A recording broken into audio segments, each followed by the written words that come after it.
All right, so we're gonna kick it off. All right, well, welcome everybody to the Experience Weha podcast, episode number 6.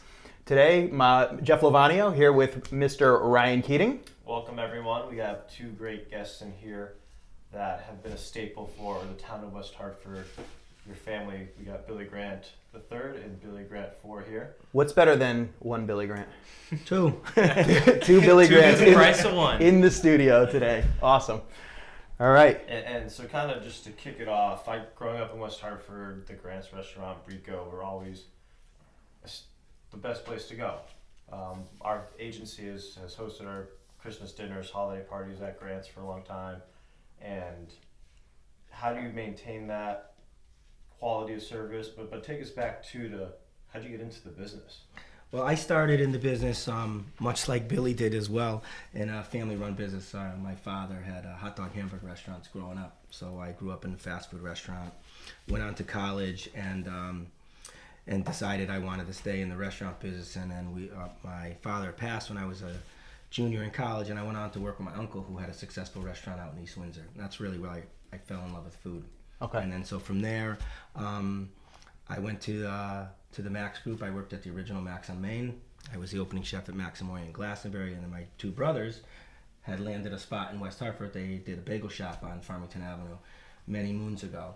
And they had said to me, "Hey, Billy, you want to go partners in on this bagel store?" And I was like, "Nah, man, I wanted to be a chef." So I stuck with being a chef, and they did the bagel shop for like 7 years, and they found the spot where Bricco stands today. And so they found the location, so we took a look at it. We got lucky, and we opened up Bricco there back in 1996, I think it was. So Bricco's been there since 1996. 1996. So, it's I believe Bricco's the longest running restaurant right now in the center. Because when we opened Bricco, the only one that was here was the Back Porch Bistro and the German restaurant Edelweiss. And then there was a place called Val's, which is where the Elbow Room is. Was Edelweiss near Treva? Was that Edelweiss Treva? is where Treva is. Where Treva is now, right? Okay. So that was it. Then it became a Mexican restaurant. Yeah, it right? became a bunch of stuff. So Kind of different and things. Bricco, I worked really hard at Bricco. I was there day and night, doing the desserts, making everything from scratch, and it was a success. And we're very fortunate to have the run that we've had at Bricco, and very proud of what we've done there. Bricco has opened up the doors for me and my son to do many things and many charitable stuff. So Yeah, and we're proud about that. Yeah, we definitely want to get into that a little bit later. All your charitable work that you do, which is awesome. So take it back, Billy, as a chef. Kind of, you getting into the business. You mentioned you kind of grew up on that side, in the kitchen. Tell us a little bit about your cooking and how it has evolved over time. You obviously started with Bricco and more Right. Italian influences. So Right. So when I first started cooking at Bricco, I would consider that at that time that I was more of a modern, edgy, seasonal Italian chef, where I was testing the boundaries, doing different recipes, trying to be as innovative and creative as I could, and that went on for like maybe 10 years. And then somewhere along the road, I felt there was a shift, and it wasn't just me. I felt there was a shift back to comfort. There was a shift back to reality for food, and more about locally grown, farm sourced products. But the product was always important. But back in the early days, I think it was all about presentation and creativity. And I think now it's less about that. It's less about the guts, and it's about, just down good home cooking. And like, for example, like some of the most popular dishes at Bricco were not on Bricco's menu for 10 years, for the first 10 years, like meatballs. Chicken parm we do one night a week, Thursdays, but people ask for it every day. Every day. It's like one of the most popular dishes, chicken parm and meatballs. And if you had asked me when I opened Bricco if my career was going to be built on chicken parm and meatballs, I would have said no way. No way. I didn't want to do that. Right. I was doing different things. We were doing squab with going a little bit more upscale. Yeah. We were. Yeah, in fact, we were more upscale. Not that we were so much more pricey, but we were just more edgy. Yeah. And I think with the repeat business, you found that people. You tailor your restaurant to what the people want. Right. So. And I think even, there's maybe even a third shift going on there where now, it's not so much as what I see from being on the outside, that he doesn't as much love the mass production, but he loves to sit down and cook for you and enjoy the meal with you in his home, and actually be close with the people he's cooking for and watch them enjoy the experience of the food that he's cooking and watch him cook it. So it's almost a much more close knit, where he really likes to be ingrained with the people he's serving, and it's really interesting and fortunate for me because I get to enjoy it a lot of times. Well, and that touches on a lot of kind of some of the stuff we put together, question ideas, and touching on the home element. We maybe skip to this. You just did a nice live video or Instagram video. Yeah.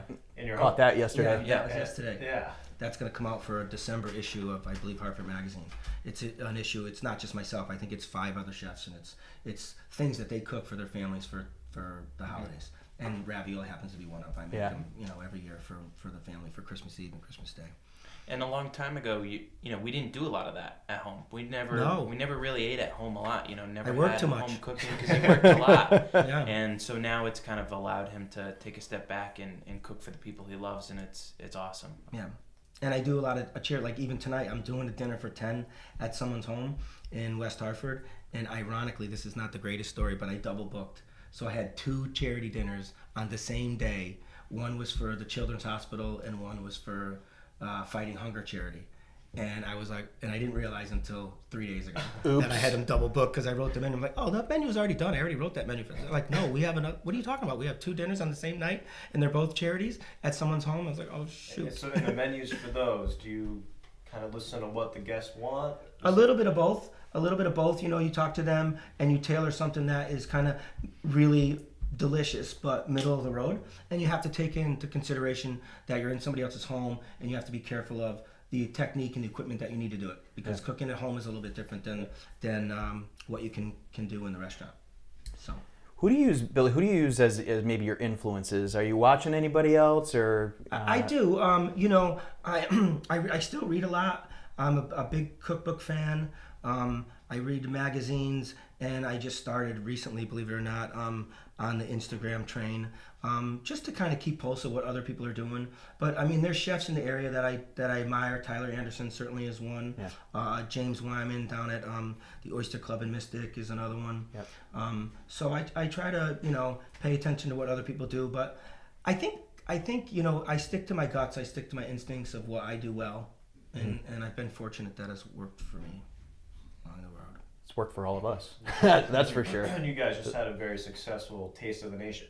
Right. That you used to run. Yeah, I took over Taste of the Nation, like, I forget, it was like, when did we go to DC? It was like, At least 10 years ago. I think it was At like least something 10, like 15 14 years. I think I ran it for 9 years. And when I took over Taste of the Nation with a woman named Mary Claire Mooney, who passed tragically, we lost Mary Claire to cancer, actually. It's a little over a year now.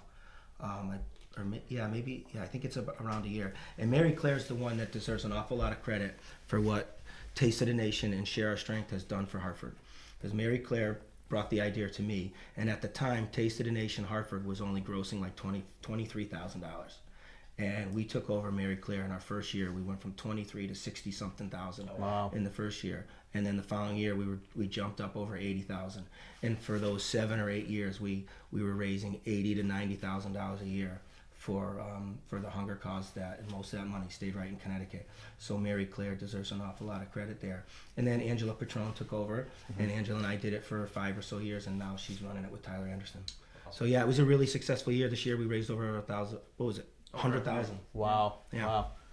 And you do a ton of charities, right? It's not just those. It's not limited to those. You get involved. No, I try to get involved. I've done. I did more charity work when I was younger. Now just a little bit older, not so much tired, but believe it or not, staffing is more of an issue now than it was before. And I think the staffing in our industry has become an issue, not just because there's a lot more restaurants in West Hartford, in the greater Hartford area, but it's that way across the country. Yeah. My colleagues are saying the same thing in New York and San Francisco, that this restaurant staffing is an issue. It's harder to get cooks. It's harder to, and it's a difficult line of work. It's a high turnover business. And there's so much need out there. And, being in this industry, food is such a common ground for people to connect. So it's such an opportunity for us to give back. But at the same time, there's so much need out there that it's unfortunate because we can't possibly satisfy it all. So, I think you've always done everything you can do, but there's always maximum limits. You can only do so much and accept the limitations to who we are as humans. But you've always done as much as you could, which is what's been such a role model for me, and what I tried to model myself after, and trying to help him with this turkey drive to learn that before growing your business, it's important to give back. And Absolutely. you have to have that connection with the community. So Billy, you didn't necessarily follow in your father's footsteps, right? No, I didn't. Do you cook? I don't. You don't cook? So, Okay. I You think, just let him cook. Don't you make that cauliflower pizza and that? It's not bad. And that Cauliflower ceviche you made pizza. was good, so he dabbles a Yeah. little. All right, Sometimes, okay. sometimes. I mean, the But genes are there. they're- Genes got to be there. I think it's just in me naturally, but I don't have that love affair with food. I mean, just seeing how passionate he gets about food is amazing, and I hope to be passionate about anything in my life that much. But I love so much about what he did, giving back to his community, working hand in hand with the people every day, being a business owner. So I tried to find all of those aspects that maybe weren't actually cooking in a different career, and I found that in finance. So So you manage all the money for the coming that's from right, the right, food right. sales. I get to work with people every day, Yeah. and it's amazing. But I don't have to be behind the line, so it's nice. I'll leave that to the big chef. But you've done some work in the kitchen. I worked in the restaurant for about 10 years, so Okay. it's very much who I am. I mean, ever since, I don't know, he probably had me in there when I was 10 cutting tomatoes, but I used to do coat check when I was 13 to 15, and then started doing bussing and worked up from there. But it's very much who I am. It's ingrained in me, and it's probably why I'm so much like him. I mean, we're two peas in a pod, me and my dad, so Yeah. we're cut from the same cloth. Well, and it's nice to be able to spend that time too in his when you're younger and going through those years, and your time is spent. Yeah, because I worked a lot. I spent an awful. I mean, I still work a lot, but I don't have to stay as late and do the cleanup and do the ordering and the scheduling. There's some of those managerial jobs that I no longer. I'm fortunate enough to have great people to do that stuff. But for a big chunk, I was spending an awful lot of time at work. So. And and that kind of one of the things people see and know, the great product you put out. You've had a great job, consistent staff. There's a lot of staff members that been there 10, 20, probably since you started. Yeah, I've had a few staff members. I think there's 3 of them right now that have been with me since I opened. Maybe a couple more that are now in Glastonbury and stuff. But we recently lost Javier, who was a bus person for Bricco. He died tragically, had a heart attack. Yep. It's just over 6 months, and he was with me from day one. It was Wow. really sad, and he was like part of the family. It was a really tough loss. Yeah. Yeah, it's hard to leave lose the good people. Yeah, your staffing is they're your family. Your and family. Your staffing is everything, and you're very fortunate to have that at Bricco, or all 3 of the restaurants at Trattoria and Grant's as well. But Bricco has been a very special place to me, and I think now I spend more time at Bricco than I do at the other 2 restaurants. Yeah, I was gonna ask. I think maybe it's just it's the one that I love the most. It's the one that maybe I protect the most. Okay. And I think there's something about Bricco that that I think people expect me to be there. I think there's a lot of people that come to Bricco, not just because our food's delicious, but because they come because I say hello, because because we've built a relationship. Right. And that part of it, being able to intertwine with the guests, when people are dining and being present too. Do you see that correlation to the consistency of always being booked? Yeah, I mean, there's no question that people respond differently when I'm around. And I don't mean the staffing. I mean the customers generally enjoy when you spend a few moments and say hello. The optics behind that as a patron is big. Sometimes it's just a wave. Sometimes it's just a wave, and it's not because Billy sent me out a cannoli. It's not about that. Sometimes it's just recognizing that they're there, and that's what hospitality is about, right? Going somewhere where you're going to feel great about being there. And listen, I feel really fortunate with all these restaurants that people chose to come and spend their evening with us and dine with us. So. Sure. So I never want to take that for granted. How is that, since 1996, the transition in West Hartford Center, Blueback coming in? Right. What have you seen? Well, it's changed dramatically. Yeah. I could be here for 3 days telling you about that. From staffing to, everything. Even the stuff that everybody already knows, the parking and this and that.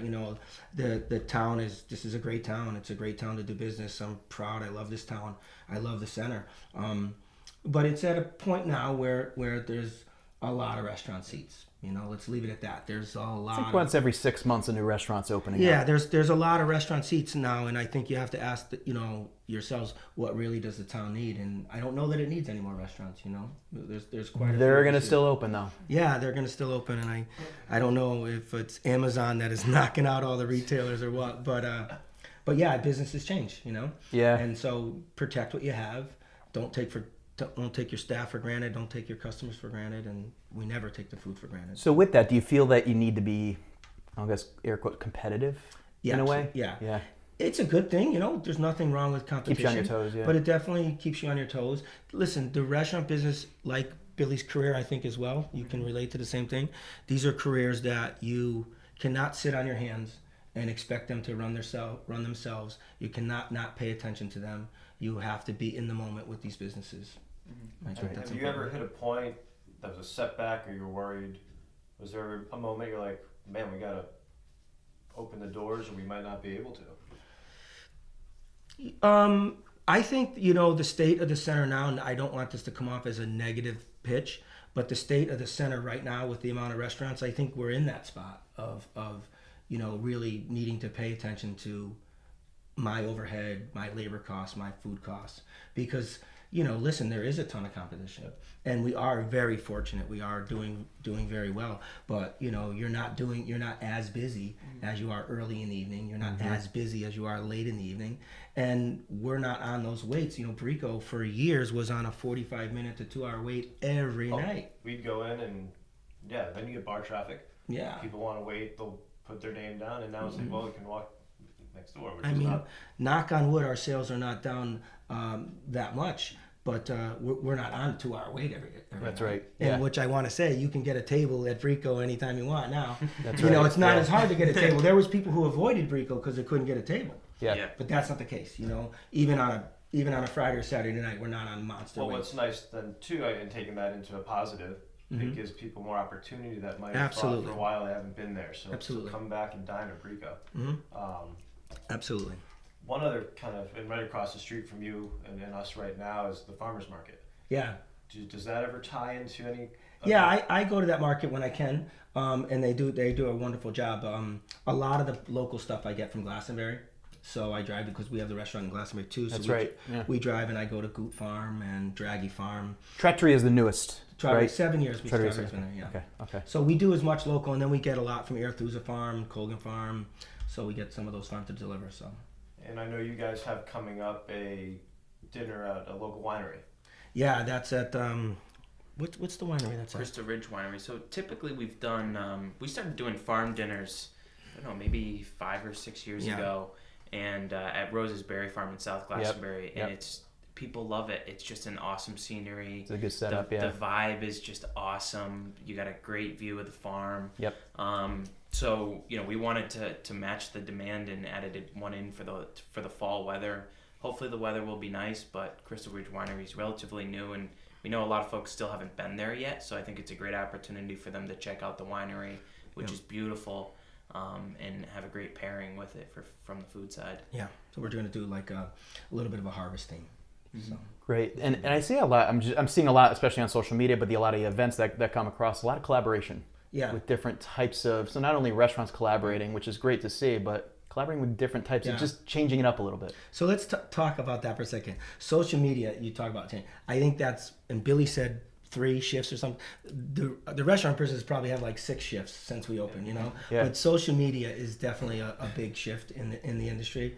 I cannot tell you how, and all of you know if you're on social media, how often people boomerang their cocktails and take pictures when they're out to eat. I mean, maybe it's just the people that I follow, but so many people are posting food on social media. Like, I love it. And I really just kind of started posting food. So I'm having fun with that as well. But it's amazing how much people love food and love cocktails and the new craft beers programs and the new kind of craft cocktails that now, everybody is kind of in tune to doing. But you see a lot of that on social media. People putting the stuff they cook at home on social media. So I think that's been a big shift for the industry too. And I think that what you're doing is actually when you showed the Instagram Live or Facebook Live or whatever you're doing, you're actually showing the process of what you're doing. I think that's underserved here. I don't see that as much. People are starting to get into it, but I think I applaud you for doing that. When your thing popped up on Instagram the other day, I'm like, all right, let me tune in, let me see what's going on here. Yeah, so, that was fun. With that, so tell me about, there was one of the things I saw, Aunt Josie's sauce. Yeah, so Aunt Josie, it's a cute story. So I grew up with like two grandmothers on my mom's side. My Aunt Josie, and then my grandmother was Carmela Annie. And Aunt Josie lived with my grandparents for her whole life, as long as I can remember. And she was the one that did all the cooking, and she was a fabulous cook. And, you know, it's her Sunday gravy, they would call it, or sugo napolitan, the old way of making sauce with meatballs, sausage, and the brown, like, pork ribs and short rib, and let it cook on the stove for... Have all the fats all day melt in Sunday, there, yeah. Yep. So we still make that sauce at Bricco. We make it, like, every couple of days. And that's the base sauce that we use for the chicken parm. It's the base sauce that we use for meatballs, for the mama's ravioli. So. Yeah. Out of this world. So talk a little bit about that, kind of going back. Been to Italy?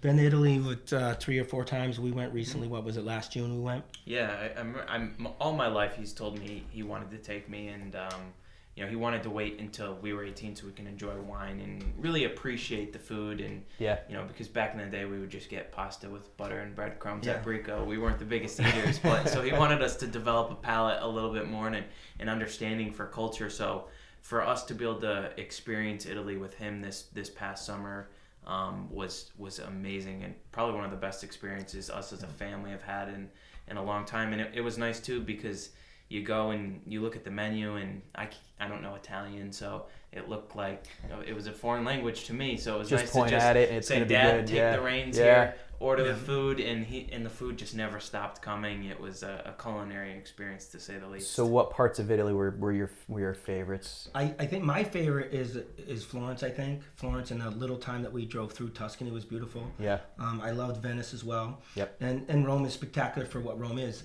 Rome is just bigger, it's more spread out, and globalization has changed Rome. It's a city. It's a major city. It's a city. It's one of the most visited cities, I think, in the world. Yeah.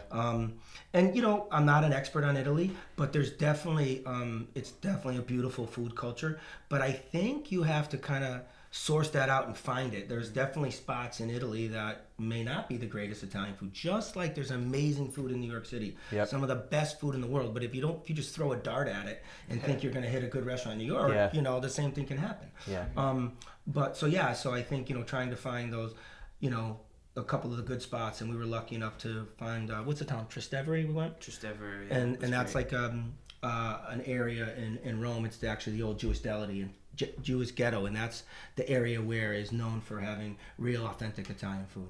So that's where you want to go when you go to Rome. All right, when I go back, I'm going back definitely. Take the girls, right? Yeah, next time. Well, maybe 2 times after. You gotta wait till they're 18. Oh, that's the thing. So I got 10 years on that. Right? So yeah, I got a little while. So you started off in kind of the modern, being a bit of an edgy chef, and then you shifted to the comfort side. Do you have a favorite dish to cook or favorite ingredients to use? So I think like my favorite general thing to do is pasta. Like, we do it well. I love making pasta. Not only making them fresh and like raviolis and agnolotti and things like that, but actually making the sauces, making the dishes right there. It's like one of my favorite things is pasta. You know, I grew up on comfort pasta, and a lot of the recipes we do are old world, long recipes, you know, with lots of levels of depth and flavor. And then the thing that I like to cook the most is probably fish, because I think fish takes the most expertise, if you will. Fish has to be just right, seasoned just so. You overcook it, it's, you know, not so good. You undercook it, it's not right. So I think fish takes the most elegance and the most technique cooking. So is that how you judge a good chef when you go somewhere? Or? That's a good question. Not to put you on the spot. No, it's you know, I judge. No, we're gonna put him on the spot later. Ironically, I really don't judge much when I eat out. I really don't. A lot of people think, oh, you know, I don't want to cook for you, or it's weird going out with you and stuff like that, and that's not the case. When I eat out, it's just about the people that I'm with, and I love it to be tasty, of course. Yeah. So I'm not really fussy at all. I like the company that I'm with. I think that's the most important thing in eating. I think people tend to forget that. And then I like things that are just solid delicious. I mean, I love Places that are okay. So here's a place I've only eaten at once, and I'm dying to go back. Osa in Middletown is really good, and I think Matt Wick is the chef. I don't want to get his name wrong. Super talented, super creative guy, and I love it. And I'm looking forward to going back there. So I love places like that, but then again, I love places that are just down home good, like you find the right, it could be a Jamaican restaurant that does it well, or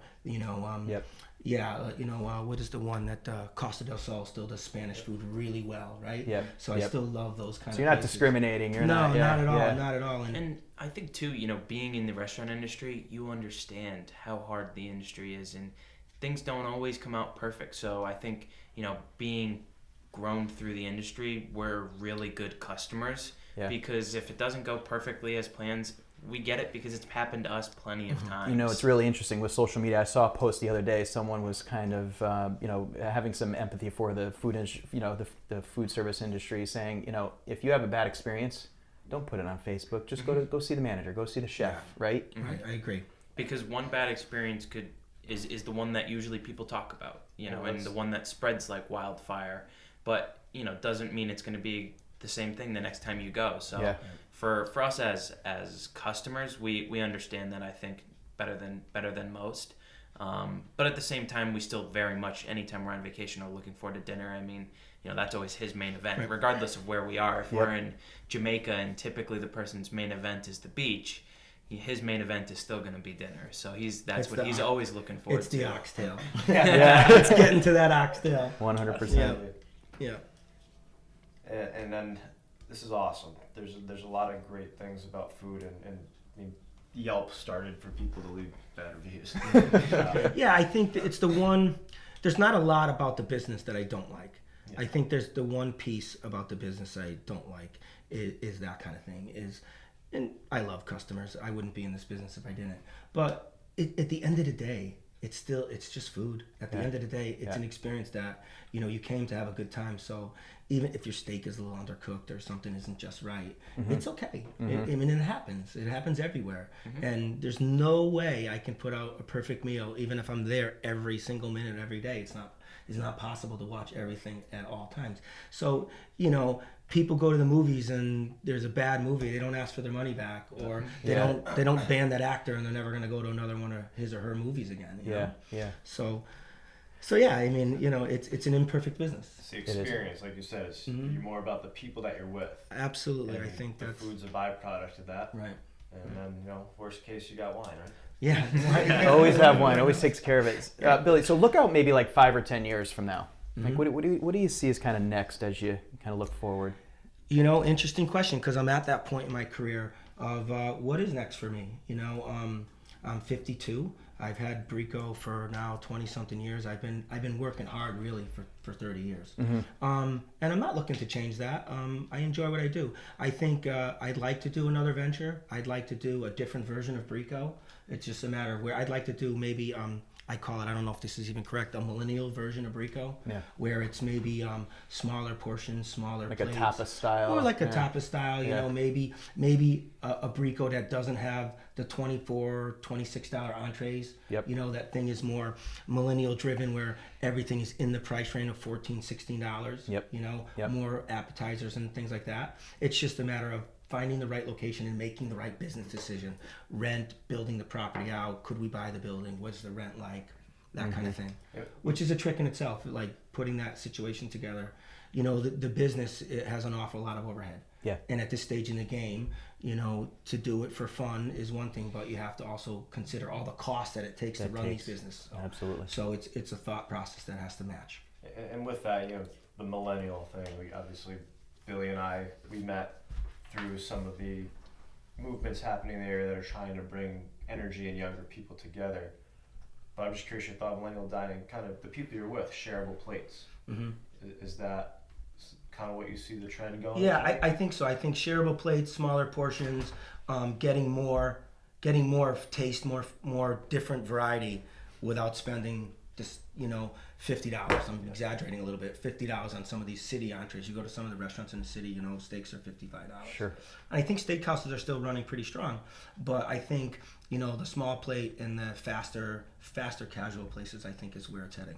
I think that fine dining, the long services, all of that thing is changing. Even at Bricco, when we opened Bricco, people would sit and a lot longer than they do now at Bricco. I can't believe how fast the turn is. People come to Bricco and they eat quick. Yeah. And I'm like, wait a minute, slow down. This isn't a fast food restaurant. No, I This know. is still a nice but restaurant. you're noticing that. But Yeah. some gotta people keep up come with and some people come and they're down. They know exactly what they want. Some people don't even look at the menu. Yeah. They come down, boom, the food's on the table. They're out quick. And that when I first opened Bricco, it wasn't like that. Yeah. It was a slower process. We didn't turn the tables as rapidly as we do now. Yep. But that's just, and even takeout. It's amazing, which I'm very happy. We do a nice number in takeout business, but we never did takeout 15, 16, 17. Never. Never. And catering. Never did When takeout. did you guys start getting into catering? I think catering came after grants, and Yeah. we do a fair amount of catering. Catering is a nice added addition to the company. Yeah. So catering holds its own, and we do well with the catering. Yeah. Michelle's done a great job. Michelle does a great job. Great job. So talk a little bit about so Billy, you didn't, we talked earlier, but you didn't necessarily follow in your father's footsteps, but in terms of what you're doing now, or Billy, what guidance do you provide to Billy what he might be doing now? It's different than what you do, obviously, but What's funny is I don't know that I've provided a whole lot of guidance to Billy. I think Billy is one of those self-motivated individuals, along with his sister as well, that really wants to do well with his career and do well with the decisions that he makes. And I think one of the proudest things the things I'm most proud of my children is that they make decisions that are best for their future, and they don't take their life for granted. Yep. They realize that this is not a dress rehearsal, that decisions that you make today affect tomorrow, and they've put themselves in positions to be successful. Yep. And I'm proud of that, and I think they deserve a lot of the credit for that. well said. Yeah. Yep. And I mean, just looking at what he's done, I recognize that it's virtually impossible to work as hard as he has if you're not absolutely obsessed and absolutely in love with what you do.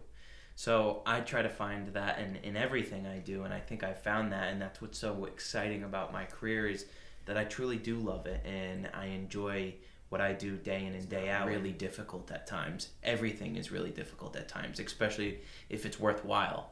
But I think finding what you love is the most important, because you could work really hard at a job that maybe it lasts for 5-10 years, but to do something for 30 years, you have to be passionate about it, and it has to be everything about who you are. And I think that's what I try to model from him. But he's always let us make our own mistakes, make our own decisions, and try to guide us in the right direction. But at the end of the day, he wanted us to grow as individuals, and not to be a spitting image of him, but to kind of mold as an individual. Yeah, and just on that, and I know what you do for a living, and what you do is not an easy business either. Yeah. Right. So you have a very difficult business, and then for what you do, it's a very competitive environment. Yeah, so it's all about the what hustle. do they say? 1 in 5 restaurants fail, and they say 1 in 10 advisors make it. I was the not the 1 in 10. I was the 9 of the 10. Yeah, so it's the I've been ratios aren't No, great, I know. So I applaud what you do. Yeah, but I'm ready for the challenge. that's good. And I think we just grew up with living with the principles that we don't do anything halfway.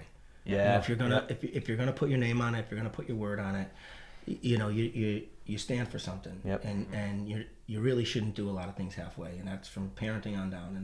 And everybody knows that. None of us are perfect, but you're here for a reason, and you're here to do the best you can. And so try not to go do anything halfway. Awesome. You have to provide the best experience possible for people. I tell that, there's been many cooks that have worked for me that own their own restaurants, and some of them are super successful, more successful than I am. And I remember telling Casey Ward, who was a chef at Bricco for a long time and a great guy, and he has 2 great restaurants. He has the Rooster Company and the Flora in West Hartford. And he's a great guy, him and his wife. We loved working with them. And one thing I told Casey when he left, right before he left, I said, I'll give you one great piece of advice. You got to be really durable. Be durable. Don't do any. You have great judgment. You know what you're doing. Don't do it halfway, and you have to remain durable. Question on that, really, because you mentioned Flora. There is a movement, more of a plant-based diet, Yeah. right? So are you incorporating that Yeah, a at little all bit. into your? We're definitely more gluten-free friendly than we were. Yep. So being pasta and pizza, we do have gluten-free pasta and we have Yep. gluten-free pizza dough. But yeah, definitely, I think plant-based food is definitely on the rise. Yep. And I think healthy eating is also on the rise too. I think people are pretty much cautious about what they're putting in their bodies. Yeah. More so than when we first opened. Butter and cream was okay. I started about 60 days ago. Yeah. I watched that stupid documentary Yeah. that kind of got me to that point, and then I've Well, been wasn't doing stupid it. if it changed you. Well, it did, and by the way, cut all my cholesterol in half the last 60 Yeah. days. So there's something to be said about it. Absolutely. But there's that does not mean I'm not gonna have a nice chicken parm or gotta steak. indulge. I'm gonna indulge. Yeah. Listen, Yeah. I recently went to Croatia this June as well, and one of the things I came back with, it reminded me from when we went to Italy.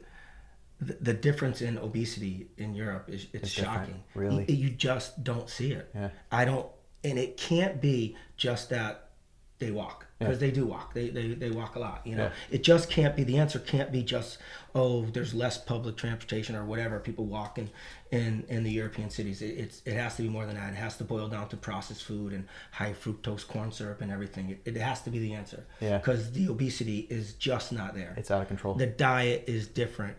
It seems like everybody eats natural food. They eat at restaurants that cook natural food. Yep. They have fast food restaurants, but listen, the hunger thing for me is a big issue. It always has been.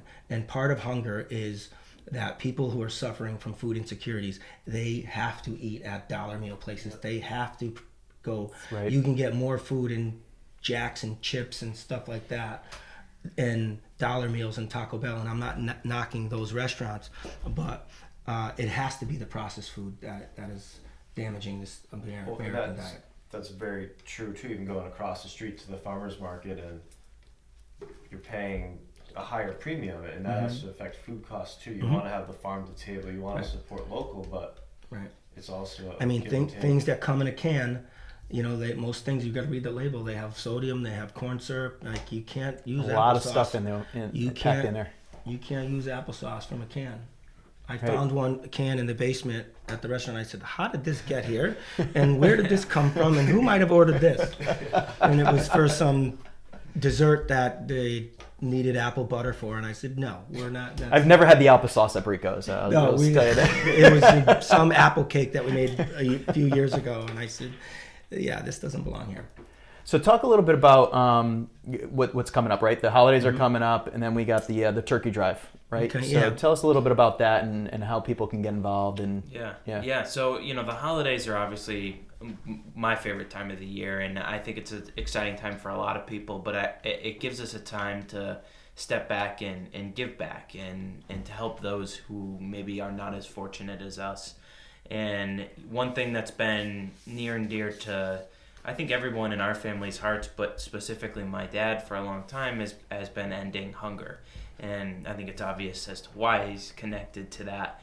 But it's something that I've grown up loving and feel passionate about. And we've been doing the turkey drive for about 10 years, which supports Food Share. So the typical turkey drive that we've run is $20, and it's a donation, feeds a family in need on Thanksgiving with the fixings and everything.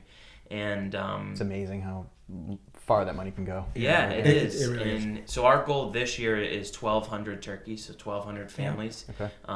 In the past, we haven't really ever done an event with it, except for last year. We did an event last year at a brewery, just invited friends and family to come out and try to think of a different, exciting way to spread awareness and to drive revenue for the charity. So 100% of the proceeds went to Food Share to support the turkey drive, and this year we're going to be doing it at Waypoint Spirits, which right actually next to Food Share. Yeah, which is right across the street from Food Share. So we're going to be excited to be there with a lot of other breweries, Back East Brewery. Who else do we have? We got Back East. We got Thomas Hooker, Firefly. Mm-hmm. Yep. And you got support from Sunny Chan. Yeah, Sonny, Black my friend Bamboo. from Black Bamboo, he Yep. joined the turkey drive with us 2 years ago. I asked So- him to be on the podcast, by the Yeah. way. I was Awesome. getting some food from the Yeah. other day. So, So, yeah. so he's helping us, and my friend Joe Gamo and Monique Yep. Antoinette. And so these are people that are friends that all feel passionate about the same issue. So we're trying to get the word. So we're trying to use this event as like a kickoff. Yeah. So the turkey drive starts the week of Halloween, and you'll be able to go into Sonny's restaurant or any of my restaurants and make your donation. Great. But the event on November 9th is like a kickoff party to the November 4th. November Is it the 4th. 4th or sorry. the 4 to 9th? 9 p.m. November 4th, it's a Sunday, November 4th, 4 Okay. to 9. And it's like a kickoff to the event. So Yep. it's for $20. You can get in, and there's a drink ticket. Sonny and I are going to bring some food. That's awesome. The football game will be on, and it should be fun. That's awesome. No, we're looking forward to it, and definitely with that. So last year you guys were able to provide 1,234 turkeys. Yeah, and they went to food share, and then I think, was it 100 turkeys went to a church that a friend of mine, the people, Ron and Judy from Tuesdays down in Hartford, Stagpoles.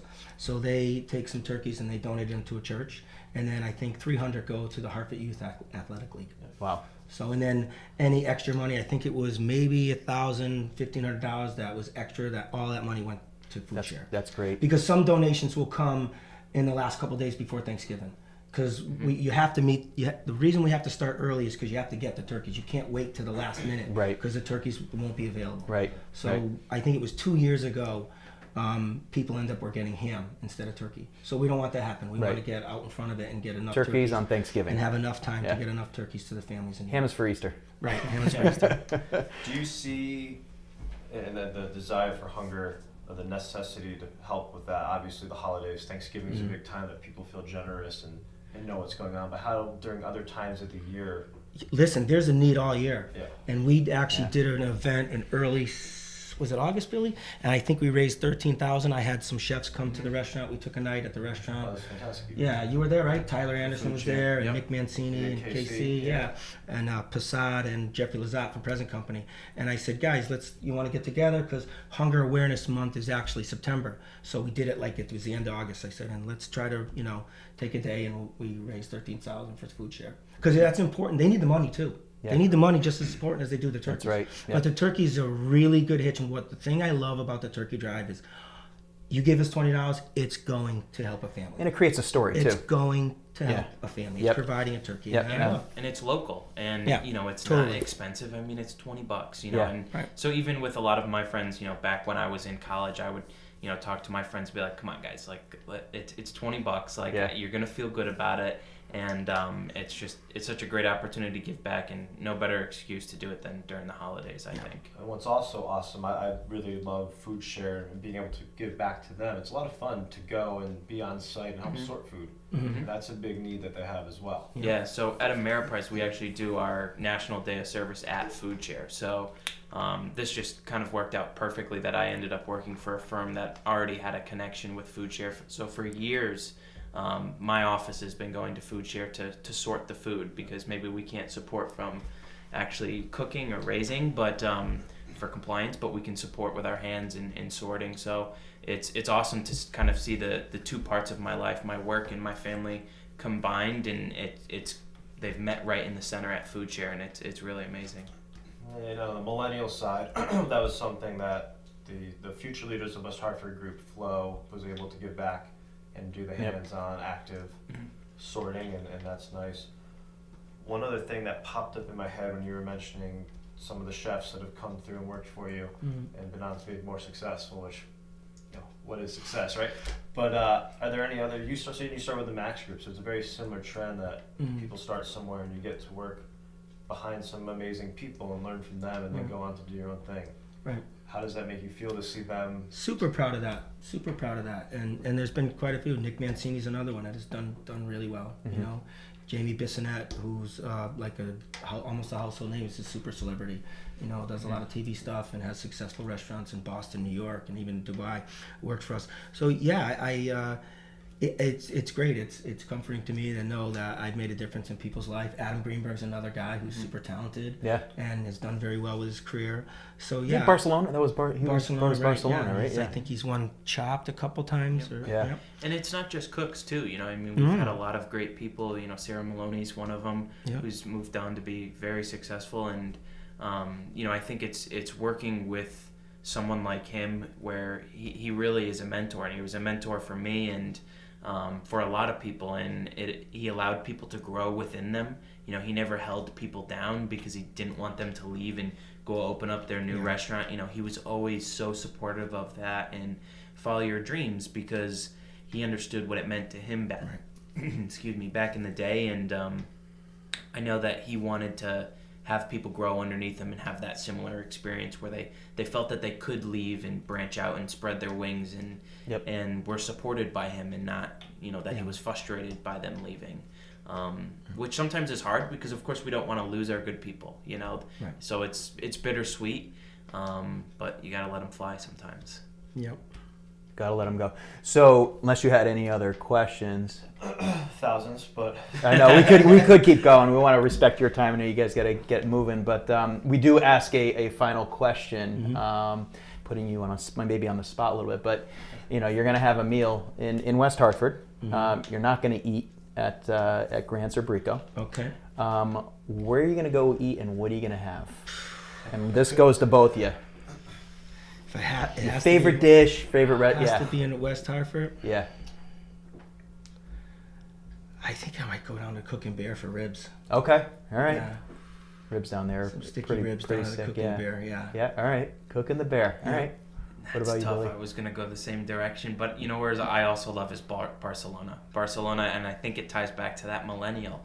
You know, there's not one thing I love at Barcelona. I love being able to get because you can get a handful variety of things, and Yeah. you know, I don't want to go and get a $40 entree where I'm eating one thing. You know, I like to get a couple things, go with my girlfriend and share, and it's an experience, and so that's probably my go-to. We had a couple years back. We had brunch, Christmas Eve brunch down there. A bunch of us got together, and we rolled out of there. I mean, they kept bringing food after food, and it was just these small plates, because you're like, oh, they're just small plates. It adds up. It didn't stop. The food did not stop coming. They do a nice job over there. Awesome job. Well, that's one thing that just made me think, and tasting menus or doing different things like that to incorporate, seeing that more common. Has that been something you guys have tried to incorporate? Not so much on the long out tasting menus, but more sharing in small plates. Yeah, more people coming, ordering 4 or 5 appetizers and sharing it, splitting a chicken parm, sharing a pasta, and that's all good. Yeah. Which that's a good way to go. When I got asked that question by Jeff when we were kind of doing some of our planning stuff, the chicken parm dish would have been my entree. I kind of preluded with, I can't just pick one, and kind of went through a full menu with appetizer, salad, and then. Right, and we get a lot of people splitting and doing half portions of pasta, and that's okay. Yeah. I got to break my diet soon. Have that chicken parm. So, It's delicious. It is. It made me hungry. We might have to head over there right now. I know. No, not bad. Well, guys, thank you Thanks for having us. so much for coming in. So for everyone else, so Sunday, November 4th, Turkey Drive. Next big thing coming up. Holidays are coming up. But with that, though, all through the month of All through the month of November. All through the month of November, yeah. $20, that's it. Turkey and It's a great thing. And we'll link that up. We'll share it out, and we'll blow away that 1234. We're going to go way past that this year. We appreciate it. Awesome. Thanks, guys. Thanks for Yeah, coming we in. appreciate Appreciate it.